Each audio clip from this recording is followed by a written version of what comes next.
오늘은 올바른 신앙생활을 위한 5번째 시간입니다. 떠난 후에 여호와께서 14절 말씀의 상반절에 보면 롯이 아브라함을 떠난 후에 여호와께서 아브라함에게 이르시되 그랬습니다. 우리가 올바른 신앙생활을 하기 위해서는 구별이 필요하다는 거죠. 또는 단절이 분리가 필요하다는 사실을 우리가 알아야 됩니다. 왜 그러한가? 사람들은 신앙생활을 할 때에 하나님의 말씀대로 그렇게 신앙생활을 하지 아니하고 사람의 생각대로 세상의 방법대로 그렇게 신앙생활을 합니다. 그래서 무엇이 앞섭니까? 인정이라고 하는 것이 앞서게 된다는 거죠. 사람의 생각이 앞서게 되는 것입니다. 이러한 사람들 치고 올바르게 신앙생활하는 사람이 단 한 사람도 없습니다. 바로 그러한 사람들 때문에 교회가 시끄럽고 교회가 문제가 생기고 하나님의 영광이 가려지게 되고 복음의 문이 자꾸만 가로막히고 여러 가지 심각한 문제들이 끊임없이 일어나는 것이죠. 이 사실을 절대로 잊어서는 안 됩니다. 왜 그런가? 우리는 롯은 하나님께서 택하여 부르신 언약의 자손이 아닙니다. 비록 그가 아브라함의 조카지만은 믿음의 조상이요 하나님께 택하여 부르신 아브라함의 조카지만은 가깝잖아요. 더군다나 부모도 일찍 죽었고. 그렇다고 해서 롯이 하나님께서 택하시고 하나님께서 약속하신 약속의 자손은 아니라는 사실입니다. 이 사실을 우리는 명심해야 됩니다. 이 사실을 자꾸만 잊어버리기 때문에 우리는 착각을 하게 되고 올바른 신앙생활을 하지 못하고 그 신앙생활을 하는 것이 자꾸만 변질이 되기 시작합니다. 올바른 신앙생활 되지 않고 변질된 신앙생활을 하니까 문제가 자꾸만 생기는 거예요. 그러면 가까운 사람을 다 끊어버리고 그 관계를 끊어버리면서니까 그런 말이 아니잖아요. 실제로 롯이 바로 이후에 나타납니다만은 바로 14장에 바로 나타나잖아요. 롯이 포로로 잡혀갔을 때 서로 헤어졌다고 해서 아브라함이 그냥 버려뒀습니까? 아닙니다. 하나님께서 그냥 버려두라 하십니까? 아닙니다. 하나님께서 함께 하셔서 아브라함이 그 여러 나라 연합국을 이겨내게 하시고 빼앗겼던 모든 것을 다시 찾아오게 하시던 하나님의 절대적인 도움이 있었다는 사실을 알아야 됩니다. 분리된다고 해서 단절되는 것은 아니에요. 우리가 세상에서 구별된다고 해서 세상에서 벗어나서 따로 사는 것은 아닙니다. 잘못된 이단들이 하나님의 말씀을 잘못 이해하고 있는 이단들이 바로 그렇게 하잖아요. 세상과 구별한다고 해서는 세상과 떨어져 따로 들어가 삽니다. 따로 촌을 이루고 따로 마을을 이루고 그렇게 따로 도시를 만들고 이건 이단입니다. 우리가 명심해야 됩니다. 구별된다고 하는 것이 단절은 아니라는 사실이죠. 왜 구별해야 되는가? 왜 구별해야 되는가? 올바른 신앙생활을 하기 위해서입니다. 어떻게 구별해야만이 올바른 신앙생활을 할 수 있는가? 구별되지 않고 같이 계속해서 인정에 끌려서 함께하게 되면 계속해서 다툼이 일어납니다. 다툼이 날 수밖에 없어요. 하나님을 믿는 사람은 하나님의 말씀대로 하나님께서 명하시는 대로 하나님께서 이끄시는 대로 그렇게 살아가야 되는데 하나님을 믿지 않는 사람은 그렇게 살 수 없습니다. 그렇게 살면 다 부딪혀요. 계속 부딪힙니다. 오늘날로 치면은 주일 성수를 해야 되는데 주일 성수를 할 수가 없습니다. 왜? 금요일 오후부터 시작해서 토요일, 주일 해가지고 그 사람들 공휴일이잖아요. 공적으로 지적된 노는 날이라는 사람이죠. 공적으로 지적된 노는 날인데 법적으로 휴일인데 주일 성수한다고 예배 드려야 된다고 딱 하면은 싫어하죠. 그 눈치 보다 보니까 주일 성수가 안 되는 거예요. 그래서 구별해야 하는 겁니다. 내가 하나님 말씀대로 살려고 하면은 믿지 않는 사람들은 하나님의 말씀대로 살 수가 없어요. 그러니 서로 부딪히게 됩니다. 우리가 이 세상에서 사업을 하든지 무엇을 하든지 우리는 어떻게 해야 됩니까? 하나님의 영광을 위하여 먹든지 마시든지 무엇을 위하여 다 하나님의 영광을 위하여 하라. 하나님의 영광을 위해서 내가 모든 일을 하는데 세상 사람 믿지 않는 사람들은 하나님의 영광을 위해 하는 게 아니고 나의 이익을 위해서 나의 유익을 위해서 내가 잘 먹고 잘 살기 위해서 합니다. 화합이 될 수가 없는 거예요. 계속해서 다툼이 일어날 수밖에 없는. 그래서 구별이 돼야 하는 겁니다.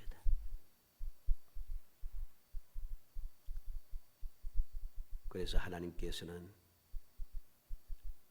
우리가 앞서 말씀을 이미 보았습니다만 아브라함이 하나님 앞에 기도도 하지 아니하고 하나님의 말씀을 기다리지도 아니하고 흉년이 들었다고 무턱대고 그냥 애굽으로 들어가 버렸습니다. 그때부터 시작해서 이 롯이 아브라함을 떠날 때까지 여호와께서는 아브라함에게 나타나지 아니하셨다는 거죠. 그런데 롯이 아브라함을 떠난 후에 여호와께서 아브라함에게 이르시되 아브라함을 찾아오셔서 말씀하고 있는 것입니다. 많은 신학자들이 이야기합니다. 이거는 롯이 아브라함을 떠났기 때문에 인간적으로 외롭고 왠가적으로 힘들고 어려운 아브라함을 위로하기 위해서 하나님 찾아오셨다. 그런 얼토당토 없는 말을 해서는 안 됩니다. 사람들은 그렇게 자꾸 인식하는 거예요. 위로하기 위해서. 위로하기 위해서. 큰 착각입니다. 우리는 주님께서 하나님께서 왜 롯이 떠난 후에 아브라함에게 찾아오셔서 말씀하셨는가? 그 이유를 오늘 본문을 통해서 똑바르게 봐야 됩니다. 그렇게 위로하기 위해서 하나님께서 찾아오셨다고 하니까 이 말씀을 이해할 수가 없는 거예요. 자꾸만 엉뚱한 소리하고 엉뚱한 생각과 엉뚱한 행동을 하게 되는 것입니다. 그러니 올바른 신앙생활이 되어지지 않는다는 소리죠. 롯이 아브라함을 떠난 뒤에 어떻게 떠났습니까? 아브라함이 내가 좌하면 내가 우하고 내가 우하면 나는 좌하리라. 그러고 나서 롯이 자기가 보기에 좋은 곳으로 먼저 선택해서 떠나갔습니다. 그 후에 여호와께서 아브라함에게 찾아오셔서 말씀하시는 것입니다. 오늘 떠난 후에 여호와께서 무슨 말씀을 하셨는지 두 가지를 살펴보려 합니다. 첫째로 바라보라. 바라보라 하십니다. 14절 말씀에 보면은 너는 눈을 들어 너 있는 곳에서 북쪽과 남쪽 그리고 동쪽과 서쪽을 바라보라. 바라보라고 하십니다. 어떻게 보아야 합니까? 어떻게 보라는 것입니까? 우리가 아브라함을 위로하기 위해서 하나님께서 찾아오셨다 그렇게 생각하면 어떻게 보아야 하는지 제대로 인식이 안 되는 거예요. 그냥 아무 의미 없이 보게 되는 거죠. 그렇게 보는 게 아닙니다. 어떻게 보아야 하는가? 여호와께서 이르시는 대로 보아야 하는 거죠. 아브라함에게 이르시되 여호와께서 아브라함에게 이르시되 그랬습니다. 이 말이 무슨 말입니까? 믿음의 눈으로 보라는 소리입니다. 하나님께서 말씀하신 대로 그 말씀을 믿고 바라보라는 것이죠. 위로하기 위해서 찾아온 하나님께서 보라고 하신 대로 했다고 해서 그렇게 보면은 주님께서 보라고 하신 이 말씀을 볼 때 위로가 되겠습니까? 위로 안 됩니다. 어떻게 위로가 되겠어요? 착각이죠.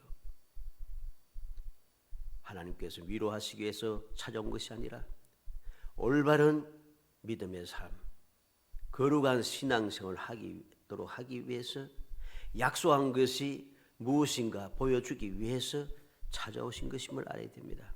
그러니 여호와께서 이르시는 대로 바라보아야 하는 것입니다. 어떻게 봐야 되는가? 롯은 어떻게 보았습니까? 탐욕의 눈으로 바라보았습니다. 인간의 눈으로 바라보았다는 거죠. 그것이 애굽 땅 같고 에덴 동산 같았다고 했잖아요. 하나님의 동산 같았다고 했잖아요. 왜? 너무 좋아 보이니까. 믿음의 눈이 아닌 인간의 눈, 탐욕의 눈으로 바라보니까 멸망받을 땅이 에덴 동산인 줄 알게 되는 것이죠. 그런데 하나님께서 아무 생각 없이 위로하겠다고 바라보라고 하시면 어떻게 되겠어요? 외로운 아브라함이 외로운 마음을 가지고서 보면 뭐가 보이겠어요?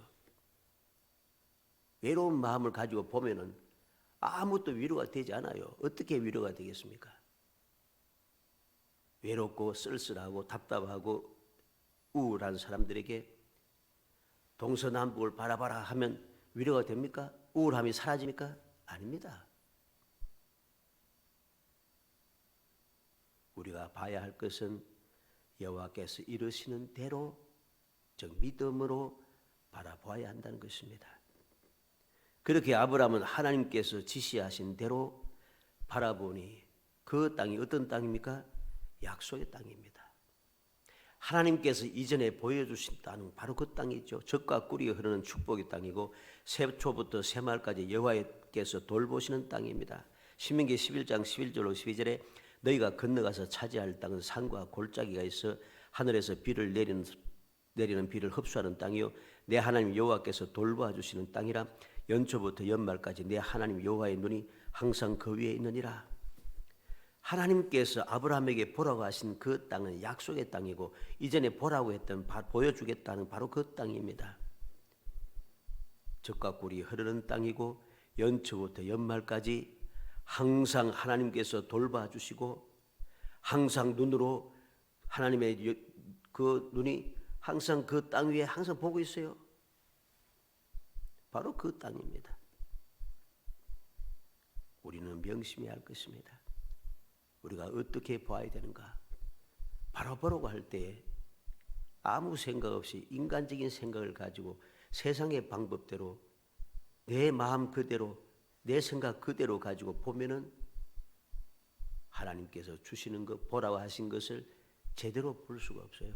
제대로 보지 않으니까 볼 수가 없으니까 낙심이 되고 답답하고 서글프고 너무나도 힘들고 막막하고 이렇게 되잖아요. 그러나 주님께서 보라고 하신 대로 믿음으로 보게 되면 달라진다는 것이죠. 그러면 어디에서 봐야 되는가? 아무 데서나 가서 사방에 바라보면 되느냐? 아닙니다. 너 있는 곳에서 오늘 여기 보죠? 오늘 본문에 그랬지 않습니까? 너는 눈을 들어 너 있는 곳에서 중요한 말입니다. 아브라함이 지금 있는 그곳이 어디입니까?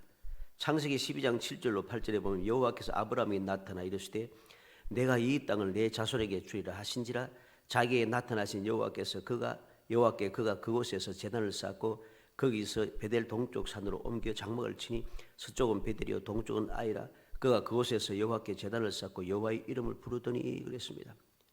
오늘 창세기 13장 4절에 보면은 그가 처음으로 제단을 쌓은 곳이라 그가 거기서 여호와의 이름을 불렀더라. 너 있는 곳 이곳이 어디입니까? 하나님께서 보여주신 땅, 하나님께서 약속하신 땅, 아브라함이 그것을 보고 감사하여 하나님 앞에 처음으로 제단을 쌓은 땅, 너무나도 감격하여 앞으로도 함께해 주시고 돌봐주시라고 주님 앞에 공식적으로 예배를 드린 땅, 바로 그 땅입니다. 바로 그것입니다. 지금 있는 베델과 아이 사이 이 산 정상은 베델과 아이 사이라고 하는 이곳은 산입니다.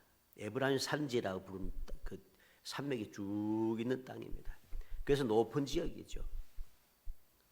거기에서 바라보는 것입니다. 너 있는 곳에서 전에 하나님께서 보여주신 땅, 처음 제단을 쌓은 땅 그곳에서 바라봅니다. 어떻게 바라봅니까? 사방을 바라보는 것이죠. 북쪽과 남쪽, 동쪽과 서쪽을 바라보라 합니다. 북쪽과 남쪽, 동쪽과 서쪽을 바라보라 하는 말씀이 무엇입니까? 하나님께서 주시겠다고 약속하신 땅이 어디에서부터 어디까지인지, 그곳이 어떠한 땅인지 보게 하는 것이죠. 북쪽은 어디입니까? 지금 여기 베델과 아이 사이 산 정상에서 북쪽을 바라보면은 므낫세와 이사갈과 스불론과 납달리와 아셀이 있는 지역입니다. 바로 그 사람들이 나중에 제비 뽑아 얻은 땅이 바로 그곳입니다. 북쪽입니다. 그리고 남쪽은 어디입니까? 유다와 베냐민과 시므온이 있는 쪽입니다. 그리고 동쪽은 어디입니까? 요단강 쪽. 다시 말해서 므낫세 반지파와 갓지파와 르우벤 지파가 있는 곳, 바로 그곳입니다. 그곳이 동쪽입니다. 서쪽은 어디입니까? 바다 쪽, 다시 말해 대해 혹은 지중해입니다. 바다 쪽인데 이곳에 누가 있습니까? 에브라임과 단 지파가 있습니다. 에브라임과 단 지파가 하나님께 지정받은 바로 그 축복의 땅인 것이죠. 이렇게 앞으로 후손들이 차지할 그 땅을 북쪽과 남쪽, 동쪽과 서쪽을 바라보라는 것이죠. 우리는 기억해야 됩니다. 우리가 어디에서 바라봐야 되는가? 어디에서 바라보는가에 따라서 내게 보이는 것이 달라집니다. 어디에서 보는가에 따라서 달라지는 것이죠. 하나님께서 말씀하신 곳에서 하나님께서 말씀하신 그 곳을 바라볼 때에 비로소 올바르게 볼 수가 있다는 사실이죠. 그는 왜 바라보러 가시는가? 왜 바라보러 하시는가? 왜 바라보아야 하는지 이유를 모르면은 보지 않습니다. 지금 이렇게 세상 살기가 힘들고 이렇게 어렵다고 하는데 이렇게 복잡하고 이렇게 답답함이 많이 생기고 여러 가지로 자꾸만 힘들어지는 이 땅에 뭘 자꾸만 바라보러 가는가? 원망이 생기고 불평이 생깁니다. 왜 그렇습니까? 왜 바라보아야 하는지 이유를 모르니까 그런 거예요. 이유를 알면 절대로 짜증나지 않습니다. 절대로 바라보라고 한 데서 실망하거나 답답해하거나 화를 내거나 그렇게 하지 않고 불순종할 수가 없다는 사실입니다. 왜 바라보라 하십니까? 보이는 땅을 영원히 주고 번창케 하겠다 합니다. 15절 16절에 보이는 땅을 내가 너와 내 자손에게 주리니 영원히 이르리라. 내가 내 자손이 땅에 티끌 같게 하리니 사람이 땅에 티끌을 능히 셀 수 있으신데 내 자손도 세리라. 놀라운 축복이 주어지죠. 바라보라. 보이는 땅을 너와 내 자손에게 영원히 주겠다. 우리가 알듯이 우리가 지금 내 돈을 가지고 땅을 샀다고 해서 이 땅이 영원히 내 것이 아닙니다. 순식간에 바뀝니다. 주인이 바뀌고 계속 바뀝니다. 영원히 소유권을 가지고 있는 사람은 거의 없습니다. 세상에. 왜? 세월이 흐르면 자꾸만 주인이 바뀌기 때문입니다. 바뀔 수밖에 없는 상황이 자꾸만 주어지기 때문입니다. 그런데 하나님께서 바라보러 가신 그 땅은 영원히 주시는 땅입니다. 영원히 누릴 땅이란 소리죠. 그리고 영원히 누릴 땅만 가지고 있으면 뭐 하겠습니까? 우리가 세월이 흐르면 흐를수록 자꾸만 사람들이 줄어들지 않아요? 우리나라도 지금 사람의 숫자가 자꾸 줄잖아요. 새로 태어난 아이들도 자꾸만 줄고 자꾸만 숫자가 줄잖아요. 그래서 초등학교도 또 유치원도 초등학교도 중학교도 고등학교도 없어지는 학교가 많다고 합니다. 온 사방에 다녀보면 그 시골, 그 동네 자체가 텅텅 빈 동네가 많다고 합니다. 왜 그래요? 사람이 없어진 거예요, 자꾸만. 영원히 사는 게 아니에요. 무조건 번창하는 게 아니에요, 절대로. 이미 사라진 민족도 많습니다, 역사적으로. 그런데 내 자손이 번창한다는 겁니다. 얼마만큼 번창합니까? 땅에 티끌을 갖게 하리니, 땅에 티끌 갖게 하리니, 사람이 땅에 티끌을 능히 셀 수 있을진데 내 자손도 세리라. 능히 셀 수 없는 그 많은 숫자, 우리는 숫자 이렇게 생각하기 쉽지만은 티끌을 어떻게 숫자로 새겼어요? 티끌은 세상에서 없어지지 않습니다. 아무리 험악해지고 아무리 청소를 맑게 시고 새벽바다 보면 새벽 기도할 때 딱 보면 새벽 보면은 요 차가 지나갑니다.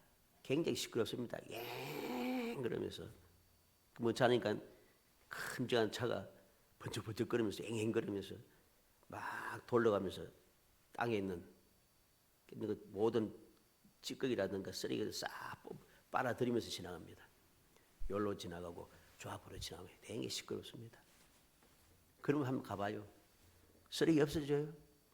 계속 생깁니다. 없어지지 않아요. 티끌이 바로 그런 것이란 거죠. 하나님께서 그렇게 번창하게 하였다. 숫자가 많아진다 그런 의미가 아닙니다. 끊이지 않고 계속해서 없어지지 않고 계속해서 유지된다는 사실이지요. 그러기 위해서 하나님께서는 바라보라고 하십니다. 자, 어떻습니까? 영원히 누릴 땅에서 절대로 끊어지지 않는, 사라지지 않는 후손들이 넘치도록 주시겠다고 하시는데 그것을 어떻게 바라보지 않을 수 있겠어요? 영원히 내 땅인데 어떻게 바라보지 않겠어요? 요즘은 뭐 그렇게 이미 그런 세대 사람들은 다 이 세상을 떠났기 때문에 알 수 없지만 우리의 윗세대들은 위에서 피난 온 그런 분들은 내려올 때 자기 땅 문서 다 들고 계십니다. 저희 작은 할아버지도 황해도에서 땅이 많았어요. 사과밭도 있고 가수원도 있고 땅 문서 들고 왔어요. 통일하면 들어가서 그것이 내 거라고. 볼 수가 없어요. 내 것으로 취할 수가 없어요. 그런데 하나님께서 내가 보여주는 이 땅을 보면은 이것은 내가 영원히 네 땅이다. 영원히 내 후손들의 땅이다. 내 후손은 절대로 없어지지 아니한다. 땅에 티끌같이 아무리 쓸고 닦고 아무리 없애려고 해도 절대로 없어지지 않는다.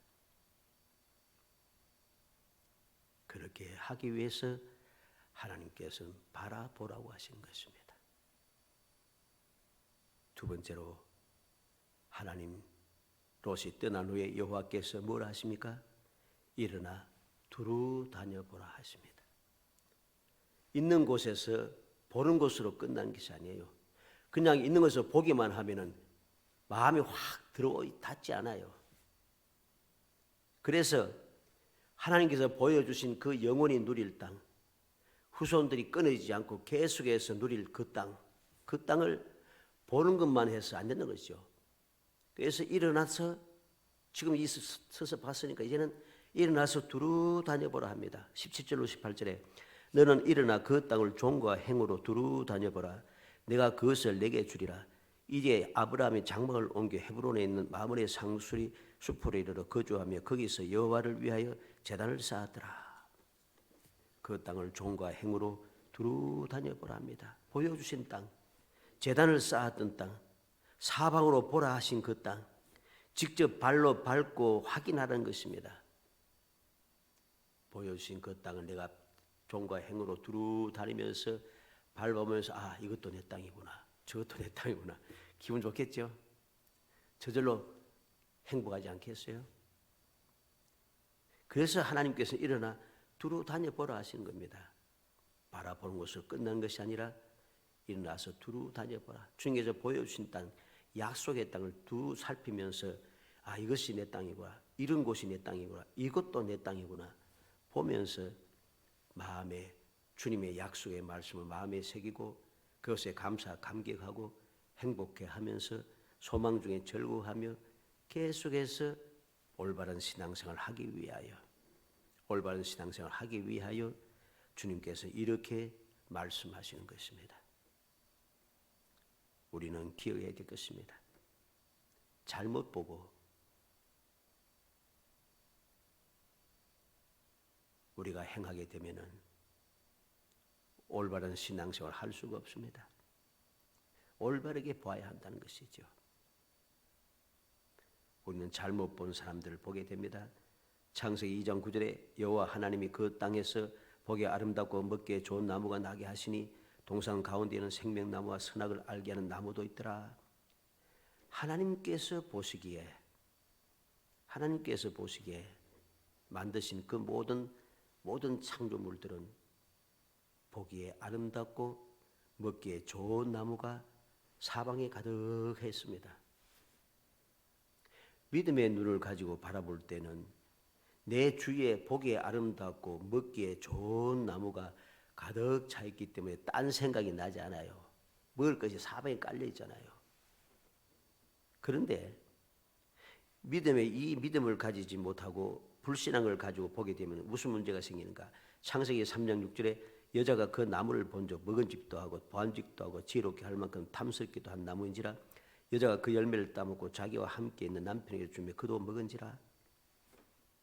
하나님의 말씀대로 하나님께서 만들어주신 아름답고 먹기에 좋은 나무를 볼 때는 아무 문제가 없었어요. 그런데 하나님의 말씀대로 보고 하나님 말씀대로 먹고 하나님 말씀대로 살지 아니하고 마귀의 꼬임에 빠져서 보게 되니까 다 달라진 거예요. 주의 아름답고 보기에 좋고 아름답고 먹기에 좋은 나무들이 눈에 안 보이는 거예요. 이제 그거는 눈에 마음에 들지도 않는 거예요. 이제까지 평생을 앞으로도 영원토록 생명나무 열매까지 있잖아요. 그런데 이것도 눈에 안 보이는 거예요. 이제는 뭐만 보여요? 선악과만. 하나님께서 따먹지 말라 하시는, 따먹으면 반드시 죽으리라 하시는 바로 그 선악과만 보이는 거예요. 그만 보이면서 그게 너무 좋은 거예요. 너무 지혜롭게 같고 탐스럽고 하나님과 같아질 것 같은 착각에 빠지는 것이죠. 이게 잘못 본 결과입니다. 창세기 13장 10절에 이에 롯이 눈을 들어 요단 지역을 바라본 적 소알까지 온 땅에 물이 넉넉하니 여호와께서 소돔과 고모라를 멸하시기 전이었으므로 여호와의 동산 같고 애굽 땅과 같았더라. 롯이 계속 다투면서 살아오다가 아브라함이 먼저 선택해라 하니까 옳다구나 하고 딱 눈을 들어 바라보니까 무엇이 보입니까? 요단 지역을 바라본 적 소알리까지 온 땅에 물이 넉넉하니 여호와께서 소돔과 고모라를 멸하시기 전이었으므로 여호와의 동산 같고 애굽 땅과 같았더라. 욕심을 가지고 내가 먼저 선택해야지, 내가 유리한 것을 선택해야지 하고서는 바라보게 되니까 조금이라도 이제까지 나를 돌봐주고 보호해주고 이렇게 풍성함 이르도록 도와주었던 삼촌을 생각지도 않은 거예요. 그러니까 멸망의 땅이 너무 좋아 보이는 거죠. 하나님의 동산 같고 한번 흉년이 되었을 때 들어가 봤던 애굽 땅처럼 풍요롭더라는 것이죠. 이렇게 잘못 보면은 이런 문제가 생깁니다. 예수님께서 우리에게 말씀하십니다. 오늘 본문과는 조금 다릅니다만 마태복음 5장 28절에 나는 너에게 이르노니 음욕을 품고 여자를 보는 자마다 마음에 이미 간음하였느니라. 내가 어떤 마음을 가지고 어떤 눈을 가지고 보느냐에 따라서 달라진다는 소리죠. 우리는 이 말씀을 마음에 새기면서 항상 올바른 마음을 가지고 올바른 생각을 가지고 올바르게 무엇인지 바라봐야 됩니다. 왜? 우리는 하나님의 택한 백성이고 하나님의 약속받은 사람이고 하나님께서 함께 하시는 사람이고 하나님께서 자녀라고 인정하시는 축복의 사람이기 때문에 하나님께서 보라고 하신 대로 믿음을 가지고 바라보고 있는 곳에서 바라보며 항상 왜 바라봐야 하는지 이유를 알고 바라봐야 하는 것입니다. 요한복음 7장 52절에 그들이 대답하여 이르되 너도 갈릴리에서 왔느냐? 찾아보라 갈릴리에서는 선지자가 나지 못하느니라. 대제사장들과 바리새인들이 니고데모에 이야기합니다. 우리 율법은 보지도 않고 이야기만 듣고 내 마음대로 판단하느냐. 그랬더니 대제사장과 바리새인들이 니고데모를 통박하는 내용입니다. 생각해봐라. 갈릴리에서 너도 갈릴리에서 왔냐? 갈릴리에서는 선지자가 나지 못한다. 사도행전 2장 7절에 다 놀라 신기하게 여기르되 보라, 이 말하는 사람들이 다 갈릴리 사람들이 아니냐. 오순절날 예루살렘에 모인 모든 유대인들이 하는 이야기입니다. 갈릴리 사람 아니냐. 갈릴리 사람이 어떻게 저렇게 똑똑하게 말할 수 있는가? 어떻게 세계 각종 방언을 다 말할 수 있는가? 어떻게 하나님의 큰 일을 말할 수가 있는가? 갈릴리 사람들은 무식하고 갈릴리 사람은 너무나도 악하여서 부족하고 수준이 낮아서 선지자도 나지 못할 장소에 있는 사람들인데 어떻게 이런 일이 일어날 수 있는가? 왜 그렇게 돼요? 인간의 눈으로, 편견의 눈으로, 악한 눈으로 바라보니 올바른 것이 보이지 않는 것이죠. 그러나 믿음의 눈을 가지고 바라보는 사람들은 달라집니다. 요한복음 1장 29절에 이튿날 요한이 예수께서 자기에게 나오심을 보고 이르되 보라, 세상 죄를 지우고 가는 하나님의 어린 양이로다. 세례 요한이 하나님께서 말씀하시고 깨우쳐 주신 대로 감화 감동하신 대로 주님께서 나오신 것을 보니 세상 죄를 지우고 가는 하나님의 어린 양으로 보입니다. 불신앙의 눈을 가지고 바라보는 악한 사람들처럼 갈릴리의 사람, 나사렛 사람이 아니라 모든 죄를 짊어지고 희생하기 위해서 오신 하나님의 어린 양으로 보인다는 것입니다. 요한복음 4장 29절에 내가 행한 모든 일을 내게 말한 사람을 와서 보라, 이는 그리스도가 아니냐. 수가성의 한 여인은 모든 사람들이 죄인이라고 부르지만은 그러나 이 수가성의 여인은 주님을 직접 만나고 주님의 가르침을 받고 보니까 예수님께서 어떠한 분인가? 유대인이 아니고 그리스도로 보이는 것입니다. 그리스도로. 사마리아 사람들은 유대인들과 관계가 좋지 않아요. 유대인들도 싫어하고 사마리아 사람도 싫어하고 유대인들은 그들은 혼혈이라고 싫어하고 사마리아 사람 유대인들이 우리를 무시하니까 싫어하고 앙숙이에요.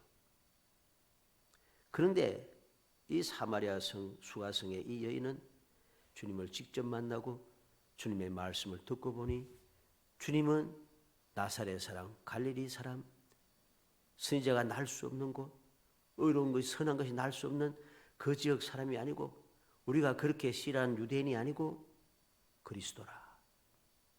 조상 때부터 계속해서 가르치고 배워왔던 대로 우리 죄를 사하여 주시고 우리를 구원하실 그리스도가 아닌가. 보는 것이 달라지는 거죠. 마음에 따라서. 살아가는 성도 여러분, 우리는 오늘 본문 말씀을 다시 한번 마음에 새기겠습니다. 잘못된 생각을 가지고 인간적인 판단을 가지고서 오늘 말씀을 보면은 아무 유익이 없습니다. 유익이 없어요. 그냥 하나님께서 위로하시기 위해서 함께 계속해서 함께 살던 롯이 떠났기 때문에 이제 외로워하는 아브라함을 위로하기 위해서 주님께서 오셔서 하신 말씀으로 들으면은 이게 내게 무슨 위로가 되겠어요? 아브라함에게도 위로가 안 되지만은 오늘날 우리에게도 아무 위로가 안 됩니다. 그러나 롯이 떠나고 서로 구별되고 난 다음에 하나님 찾아오셔서 보라고 하시고 일어나 두루 다녀보라고 하신 이 땅은 하나님께서 약속의 땅에 아브라함을 불러주시고 내가 지시하는 땅으로 가라. 내가 너에게 보여줄 땅으로 가라. 내가 너로 복이 되게 하리라. 천하 만민이 너로 인하여 복을 받게 하리라. 너를 저주하는 자는 내가 저주하고 너를 축복하는 자는 내가 축복하리라. 모든 중심이 아브라함이 되었어요. 바로 그렇게 중심으로 하나님께 인정하시고 택하여 부르신 아브라함에게 위로하기 위해서 아닙니다. 그 놀라운 약속하신 그 축복 중심이 되고 복의 근원이 되는 그 놀라운 복된 삶을 영원히 누리게 하기 위해서 그곳이 어느 곳인가 바라보라고 하시고, 그것을 바라보는 것을 끝나지 말고 직접 일어나서 두루 살펴서 내가 영원히 누릴 땅, 내 후손들이 영원히 끊임없이 누릴 그 땅을 살펴보면서 내 땅의 소중함을 알아는 것이죠.